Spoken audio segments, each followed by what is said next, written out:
नमस्कार, स्वागत है आप सबका। मैं पुनीत पाठक और आप देख रहे हैं मेरा मध्य प्रदेश। मध्य प्रदेश की खबरें विस्तार से जानते हैं। देश के रक्षा मंत्री राजनाथ सिंह ने आज मध्य प्रदेश में जलाभिषेकम प्रोग्राम के तहत 2073 करोड़ 72 लाख रुपए की लागत से बनी 57,653 जल संरचनाओं का वर्चुअली लोकार्पण किया। इसमें तालाब, सार्वजनिक कूप, प्राचीन बावड़ियों की मरम्मत, स्टॉप डैम और चेक डैम शामिल हैं। इनका निर्माण मनरेगा, कृषि सिंचाई योजना, वाटरशेड और ग्रामीण यांत्रिकी सेवा के तहत किया गया। कार्यक्रम में केंद्रीय कृषि मंत्री नरेंद्र सिंह तोमर भी जुड़े। मुख्य कार्यक्रम भोपाल के मिंटो हॉल में हुआ, जहां मुख्यमंत्री शिवराज सिंह चौहान के साथ मंत्री गोपाल भार्गव, बृजेंद्र सिंह यादव, ओपीएस भदौरिया मौजूद रहे। इस दौरान मुख्यमंत्री शिवराज सिंह चौहान ने सागर, मुरैना और छिंदवाड़ा जिले में निर्मित जल संरचना स्थल पर मौजूद ग्रामीणों से संवाद किया। रक्षा मंत्री ने कहा कि जलाभिषेकम अभियान जल के संरक्षण और संवर्धन के लिए बेहद जरूरी है। रक्षा मंत्री राजनाथ सिंह ने शिवराज सरकार की तारीफ की। सीएम शिवराज ने भी रक्षा मंत्री की तारीफ करते हुए कहा कि आज राजनाथ सिंह की वजह से चीन कदम पीछे खींचने के लिए मजबूर हो गया। केंद्रीय कृषि मंत्री नरेंद्र सिंह तोमर ने भी मध्य प्रदेश सरकार की जमकर प्रशंसा की। और मैंने देखा है केंद्र सरकार की चाहे कोई योजना हो, आपके मुख्यमंत्री श्री शिवराज सिंह जी चौहान ने अपने राज्य में बहुत ही प्रभावी तरीके से उसे लागू किया है। इसके लिए मैं शिवराज सिंह जी और उनकी पूरी सरकार को अपनी तरफ से हार्दिक बधाई देता हूं। गांव गरीब और विकास के मामले में शिवराज जी के नेतृत्व में निश्चित रूप से बहुत ही अच्छा काम मध्य प्रदेश में हुआ है। 75,000 जल संरचनाएं मध्य प्रदेश सरकार ने बनाने का काम किया है, जिनमें से 57,000 जल संरचनाओं का आज लोकार्पण माननीय रक्षा मंत्री जी के कर कमलों से संपन्न हो रहा है। जलाभिषेकम अभियान नरेंद्र सिंह जी फिर हम प्रारंभ कर रहे हैं। छोटी छोटी जल संरचनाओं का जहां जहां आवश्यकता होगी हम निर्माण करेंगे। और विशेष रूप से मैं फिर अभिनंदन करता हूं भारत के रक्षा मंत्री आदरणीय राजनाथ सिंह जी का। आज संसद में उन्होंने जो बयान दिया है, भारत की 1 इंच जमीन पर चीन का कोई ताकत कब्जा नहीं कर पाएगी। चीन को वापस जाना पड़ा है, वापस लौटना पड़ा है। मुख्यमंत्री शिवराज सिंह चौहान ने भोपाल और इंदौर में मेट्रो की कार्य प्रगति को लेकर समीक्षा बैठक की। उन्होंने दोनों शहरों में मेट्रो के काम में तेजी लाने और तय वक्त पर काम पूरा करने का निर्देश दिया। भोपाल मेट्रो के तहत एम्स से सुभाष नगर तक का काम अगस्त 2023 तक, सुभाष नगर से करौंद चौराहे तक काम दिसंबर 2024 तक और भदभदा चौराहे से रत्नागिरी तिराहे तक का काम मई 2024 तक पूरा करने का लक्ष्य रखा।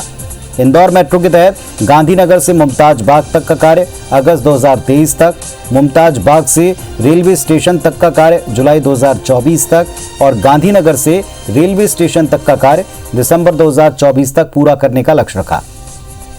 बैठक में नगरीय प्रशासन राज्य मंत्री ओपीएस भदौरिया और मुख्य सचिव इकबाल सिंह बैस मौजूद रहे।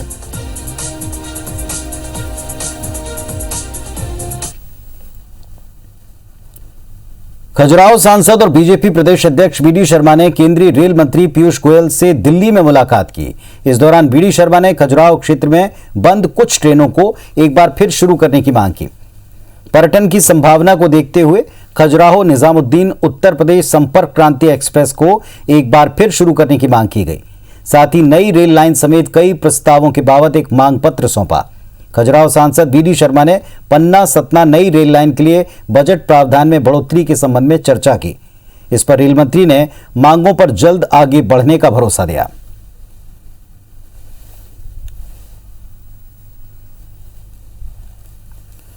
मध्य प्रदेश में कांग्रेस ने नगरीय निकाय चुनाव जीतने के लिए पूरी ताकत लगा दी। प्रदेश कांग्रेस प्रभारी मुकुल वासनिक और प्रदेश कांग्रेस अध्यक्ष कमलनाथ ने चारों प्रभारी सचिवों को पार्टी कैडर को मजबूत करने का जिम्मा दिया है।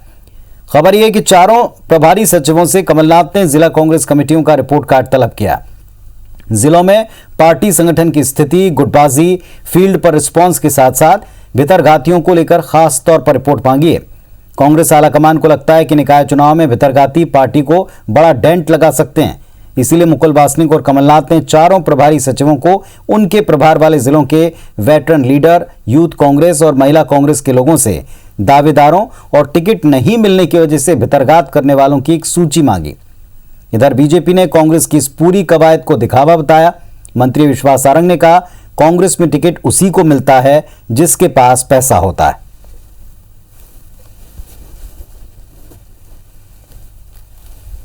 नगर पंचायत है, नगर पालिका, नगर निगम के प्रभारी माननीय कमलनाथ जी ने बनाए, उनके नेतृत्व में सभी जो फेयर होगा, जो लोग युवा जीतने वाले हैं, ज्यादा से ज्यादा युवाओं को मुझे लगता है मध्य प्रदेश के अंदर टिकट मिलेगी। नगरीय निकाय में जो एक लूटने की योजना बीजेपी चला रही है, इसको खत्म करते हुए नगरीय निकाय को ठीक करने का और आधारभूत मूलभूत व्यवस्था के ऊपर कांग्रेस काम करेगी। जिस राजनीतिक दल की पूरी तरह से जमीन खिसक चुकी हो, उसके बाहर से आयत हुए नेता क्या रिपोर्ट कार्ड बनाएंगे, और जो भी कवायद उनके कार्यकर्ताओं में टिकट की होड़ की है, वो केवल चंदाखोरी के लिए टिकट ले रहे हैं।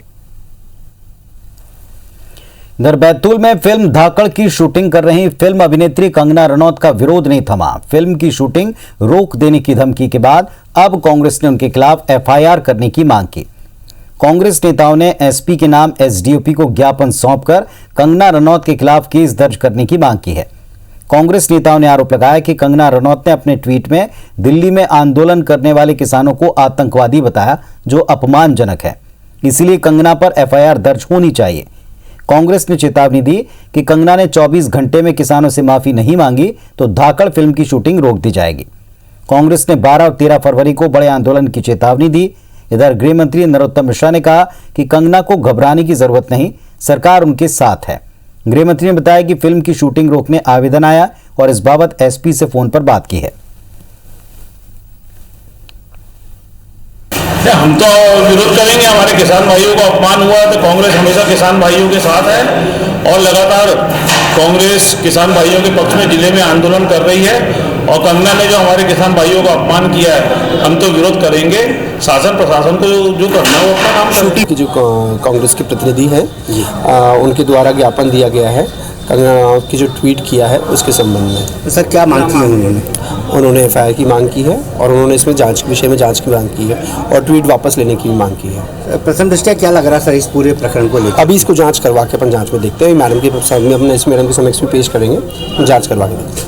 मैं कांग्रेस के प्रदेश अध्यक्ष आदरणीय कमलनाथ जी से कहूंगा कि इस तरह की गतिविधियों से वो अपने कांग्रेस के कार्यकर्ताओं को रोके। मैं बहन बेटी कंगना से भी संपर्क की कोशिश करूंगा, उन्हें किसी प्रकार की दिक्कत नहीं आने दी जाएगी। मध्य प्रदेश में फर्जीवाड़ा करने वाली चिटफंड कंपनियों के खिलाफ सीएम शिवराज सिंह ने अभियान छेड़ रखा है। चिटफंड कंपनियों की संपत्ति कुर्क कर पीड़ितों को राशि लौटाई जा रही है। सरकार अब जिलों में कार्यक्रम कर चिटफंड कंपनियों से वसूली राशि पीड़ितों के बैंक खाते में जमा करवाने का प्लान बना रही है। सहकारिता मंत्री अरविंद भदौरिया ने कहा कि मुख्यमंत्री हर कैबिनेट बैठक में और कलेक्टर कमिश्नर कॉन्फ्रेंस में कार्रवाई का अपडेट लेते हैं। कांग्रेस का आरोप है कि चिटफंड कंपनियां बीजेपी के राज में पनपी हैं। अब तक धोखा देने वाली चिटफंड कंपनियों से पैसा वसूल कर करीब 50,000 पीड़ितों को लौटाए गए।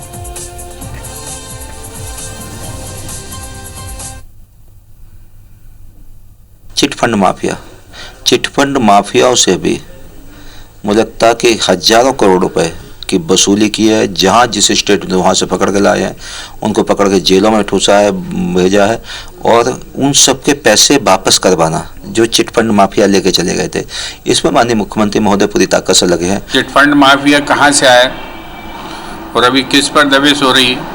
दिग्विजय सिंह जी ने तो मुख्यमंत्री जी के चुनाव क्षेत्र में जाके चिटफंड कंपनियों का रहस्योद्घाटन किया है ना, तो ये कैसे पनप रहा था? और क्या मध्य प्रदेश में जो है जो बड़ी बड़ी चिटफंड कंपनियां थी जो लूट के ले गई हैं मध्य प्रदेश की जनता को, क्या कर लिया इन्होंने?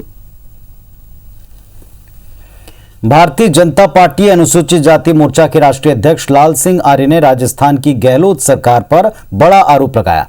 लाल सिंह आर्य ने कहा कि पूरे प्रदेश में अनुसूचित जाति पर सबसे ज्यादा अत्याचार उनके राज में हो रहे हैं। देश के अत्याचारों में 15% से ज्यादा अत्याचार अकेले राजस्थान में हो रहे हैं। IBC24 से बातचीत में कहा कि राजस्थान की कांग्रेस सरकार दलित विरोधी और जनता को धोखा देने वाली है। राज्य के 11 से ज्यादा जिलों में दलित महिलाओं के साथ सामूहिक दुष्कर्म, बलात्कार और अत्याचार हुआ। इन्हें कांग्रेस सरकार रोकने में पूरी तरह नाकाम रही। चेतावनी दी कि निकाय और पंचायत चुनाव के बाद बीजेपी का SC मोर्चा राजस्थान में बड़ा आंदोलन करेगा। राजस्थान की सरकार अभी जुम्मे उसको 2 साल भी नहीं हुए हैं, लेकिन SC ST और महिलाओं पर अत्याचार लगातार बढ़ता जा रहा है। नेशनल क्राइम ब्यूरो की रिपोर्ट के अनुसार पूरे देश में सबसे ज़्यादा अपराध, सबसे ज़्यादा अत्याचार महिलाओं पर और SC ST के ऊपर हुए हैं, वो राजस्थान में हुए हैं। सागर के बंडा इलाके के गांव में 6 साल की मासूम बच्ची के साथ उसके ही पड़ोस के रहने वाले युवक ने दुष्कर्म किया। यह घटना बीती रात की है। पुलिस ने बताया 30 साल के आरोपी रामगोपाल दांगी ने अपने पड़ोस में रहने वाली बच्ची को बिस्किट दिलाने का लालच देकर अपने साथ ले गया और फिर उसके साथ घिनौनी वारदात की। इस बीच घर वाले बच्ची को ढूंढते रहे लेकिन मिली नहीं।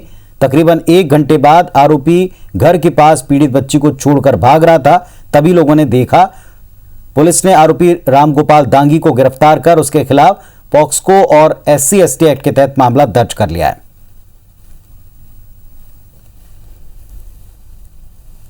आरोपी पीड़िता के गांव का ही निवासी है और उसको जो है बिस्कुट खिलाने या कुछ खाने की चीज खिलाने के नाम पे जो है उसको ले गए और ले जाकर उसने उसके साथ जो है इस वारदात को अंजाम दिया।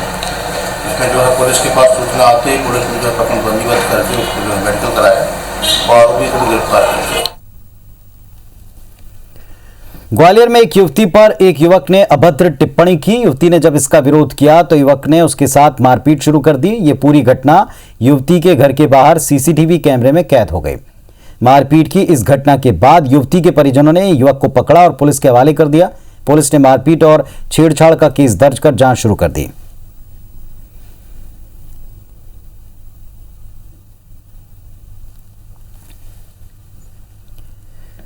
ग्वालियर में घर की तीसरी मंजिल से नीचे गिरने से 7 साल की एक बच्ची की मौत हो गई। घटना थाटीपुर के कबीर पार्क के पास की है, जहां सचिन सिंह परिहार अपने परिवार के साथ किराए से रहते हैं। हादसे के वक्त सचिन घर पर नहीं थे। उनकी बेटी रीना अपने भाई बहन और मकान मालिक के बच्चों के साथ तीसरी मंजिल पर खेल रही थी। अचानक दौड़ते दौड़ते उसका पैर फिसला और वो 30 फीट नीचे जा गिरी। घटना के बाद उसे फौरन अस्पताल लाया गया। इलाज के दौरान मासूम रीना जिंदगी की जंग हार गई। फिलहाल इस बात की जांच पुलिस कर रही है।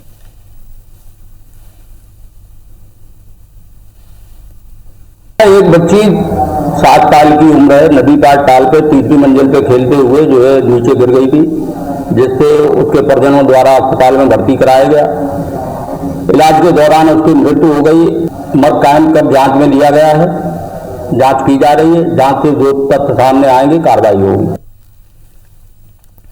खरगोन में बड़वा ब्लॉक के कई ग्रामीणों ने मजदूरी करने गए परिवार के सदस्यों को बंधक बनाने का आरोप लगाया। SP शैलेंद्र सिंह चौहान से पीड़ित परिवार ने मदद की गुहार लगाई।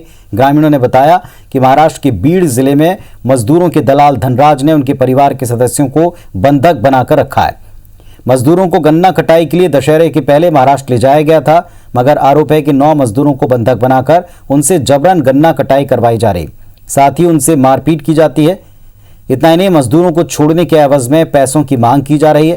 फिलहाल SP शैलेंद्र सिंह चौहान के निर्देश पर बड़वा SDOP मान सिंह ठाकुर ने मजदूरों को छुड़ाने के प्रयास तेज कर दिए हैं।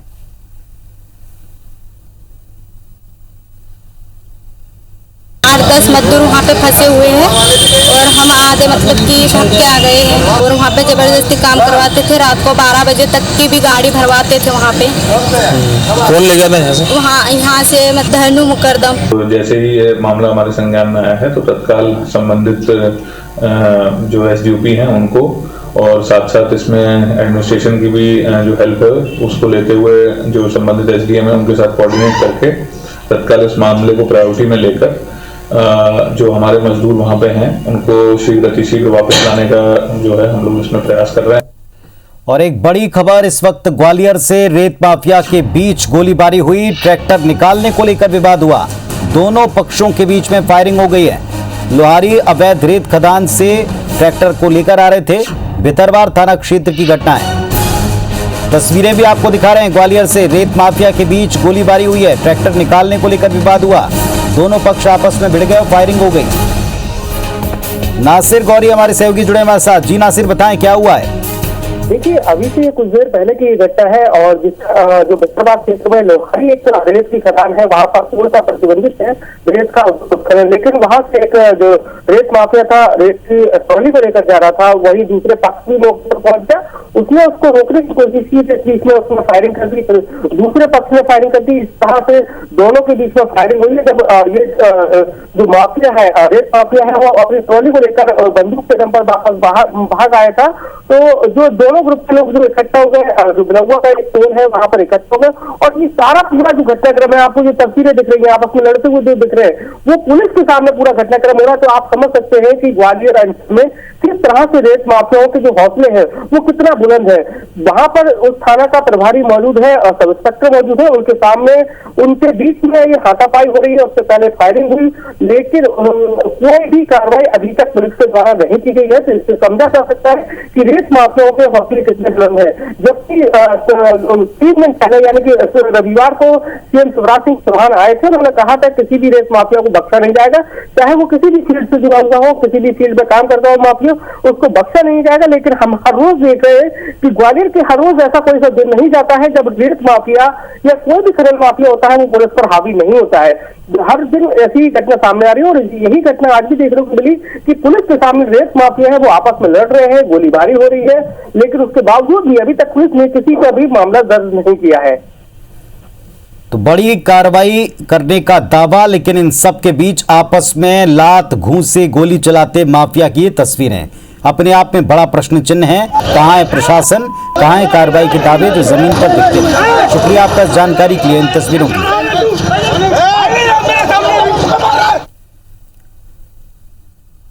भोपाल के महात्मा गांधी मेडिकल कॉलेज से संबंधित हमीदिया अस्पताल में बड़े घोटाले का आरोप लग रहा है। हमीदिया में कोरोना से ठीक होने वाले मरीजों को डिस्चार्ज करने के पहले भी कई प्रकार की पैथोलॉजी जांच करवाई गई, जिसके चलते अस्पताल में भर्ती 3600 मरीजों की जांच का बिल 4.5 करोड़ तक आया। बीमारी की स्थिति जानने के लिए एक ही मरीज की 36 बार जांच की गई। 2020 से मई 2020 से जनवरी 2021 तक तकरीबन 3600 मरीज हमीदिया अस्पताल के कोविड वार्ड में भर्ती हुए। शासन ने जांच के लिए 2 निजी लैब को 4.5 करोड़ रुपए का पेमेंट किया। एक को करीब 60 लाख के बिल का भुगतान आयुष्मान योजना के मद से कर दिया। बाकी के 4 करोड़ के भुगतान के लिए वरिष्ठ दफ्तरों को लिखा गया। चिकित्सा शिक्षा विभाग को जब अंदेशा हुआ तो उसने हमीदिया अस्पताल प्रबंधन से बार बार मरीजों की जांच कराने का कारण पूछा। पूरे मामले की जांच शुरू कर अस्पताल प्रशासन से पूछा गया कि जांच में क्या प्रक्रिया अपनाई गई। कांग्रेस विधायक कुणाल चौधरी ने इस मामले पर विधानसभा में सवाल लगाने की तैयारी शुरू कर दी। उधर चिकित्सा शिक्षा मंत्री विश्वास सारंग ने कहा कि मामले की जांच निष्पक्ष होगी, दोषियों को बख्शा नहीं जाएगा। जो विधायक खरीदी के पैसे, जो चुनाव लड़ने के पैसे निकाले गए, वो इन्हीं के माध्यम से निकाले गए। और जिस प्रकार से इसके अंदर देखा गया कि एक एक मरीज की जांच को 25-25 बार करा गया, ताकि उसके लिए जो पैसा जाए वो प्राइवेट लैबों को देने का जाया जाए, और उसके माध्यम से जो कमीशन थी वो सरकार के मंत्रियों तक पहुंचे। जो भी जांच है, कुछ तथ्य सामने आए थे जिनको लेकर किसी तरह की ये प्रश्न उठे थे कि इस पूरे मामले में कुछ भ्रष्टाचार हुआ है। जांच चल रही है, जो भी दोषी होंगे उन पर कार्रवाई होगी। आम लोगों को उनके घरों के आसपास प्राथमिक उपचार मिल सके, इसके लिए मध्य प्रदेश सरकार ने साल 2019 में प्रदेश के जिलों में संजीवनी क्लिनिक्स खोलने की शुरुआत की, लेकिन कोरोना महामारी के दौर में इनको खोलने की रफ्तार थम गई। एक बार फिर से क्रम शुरू हुआ है। भोपाल में 41 संजीवनी क्लिनिक्स खुल गए, जबकि 8 और खुलने बचे हैं। कुछ जिलों में भवन न मिलने के कारण समस्या आ रही थी, लेकिन अब उसके लिए अपर मुख्य सचिव ने सभी जिला कलेक्टर्स को पत्र लिख दिया है।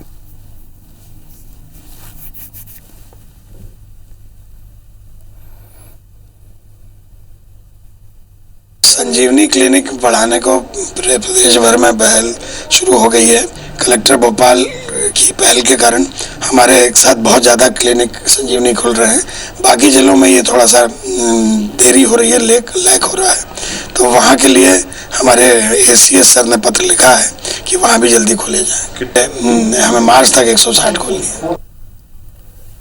मुख्यमंत्री शिवराज सिंह चौहान के बेटे कार्तिकेय चौहान 14 फरवरी को बुधनी विधानसभा क्षेत्र के नसरुल्लागंज में प्रेम सुंदर मेमोरियल क्रिकेट टूर्नामेंट कराने जा रहे हैं। जिसमें राज्यसभा सांसद ज्योतिरादित्य सिंधिया, मंत्री डॉक्टर प्रभुराम चौधरी, मंत्री महेंद्र सिंह सिसोदिया शामिल होंगे। इस आयोजन को लेकर कार्तिकेय चौहान ने एक प्रेस कॉन्फ्रेंस की। टूर्नामेंट में 16 टीमें हिस्सा लेंगी। प्रथम पुरस्कार 1,51,000 रुपए, दूसरा इनाम 1 लाख रुपए और तीसरा पुरस्कार 51,000 रुपए का रखा गया। साथ ही क्षेत्र की 215 टीमों को क्रिकेट किट दी जाएगी। कार्तिकेय चौहान खेलों को बढ़ावा देने के लिए अपने दादा दादी की याद में क्रिकेट टूर्नामेंट करवाने जा रहे हैं। इसके अलावा खेलों को बढ़ावा देने और युवाओं को रोजगार देने के लिए सेज यूनिवर्सिटी की ओर से भी युवाओं के लिए स्वरोजगार मुखी विषय पर चर्चा की गई। 14 तारीख को राज्यसभा सांसद आदरणीय ज्योतिरादित्य सिंधिया जी इस कार्यक्रम का शुभारंभ करने आएंगे। सभी क्षेत्र के विशेषकर युवाओं से कहना चाहूंगा कि आगे आइए, शिक्षा का लाभ आप इस आयोजन के माध्यम से लीजिए, रोजगार का लाभ आप इस आयोजन के माध्यम से लीजिए। एक विश्व स्तरीय, आपको मैं निराश नहीं करूंगा, विश्व स्तरीय आयोजन क्रिकेट का जैसे आईपीएल होता है उससे कम हम बिल्कुल नहीं होने देंगे। विश्व स्तरीय आयोजन हम अपनी क्षेत्र की धरती पर करेंगे। तो इस बुलेटिन में फिलहाल इतना ही। तमाम खबरों और अपडेट्स के लिए आप देखते रहिए IBC 24। नमस्कार।